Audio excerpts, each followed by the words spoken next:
తాడు మల్లేశం గారి అనారోగ్య కారణంగా తన ఆర్థిక పరిస్థితి దృష్టిలో పెట్టుకొని మా గ్రామ సర్పంచ్ గారు శ్రీ మంతెన సంతోష్ రెడ్డి గారు ఆయన ద్వారా చేసిన ఈ బిల్లు ద్వారా మన ఎమ్మెల్యే గారైన కేటీఆర్ గారు వారి ఆధ్వర్యంలో మన గ్రామానికి సంబంధించిన తాడు మల్లేశం గారికి 13,000 రూపాయల చెక్కును సీఎం రిలీఫ్ ఫండ్ నుండి ఇప్పించడం జరిగింది.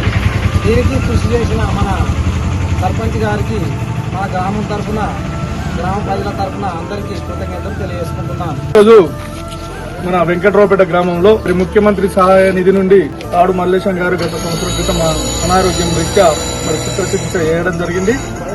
వారికి సీఎం సహాయ నిధి నుంచి ఈ రోజు చెక్ అందించడం జరుగుతుంది.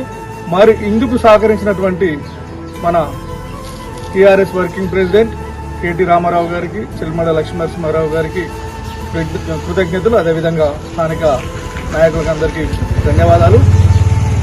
పని చేయాలనే చిత్తశుద్ధి ఉంటే, ప్రజలకు మంచి చేయాలనే ఆలోచన మదిలో తిరిగితే ప్రభుత్వంలో ఉన్నామా లేనా అనేది పక్కకు పెట్టి ప్రజల మీద ప్రేమతో అనునిత్యం ప్రజల కష్ట సుఖాల్లో మమేకమై పాలు పంచుకుంటే మనం ఏదైనా సాధించవచ్చు, ఏదైనా ప్రజల కష్ట సుఖాలు తీర్చవచ్చు అని తెలియజేయడానికి ఇది ఒక ఉదాహరణ.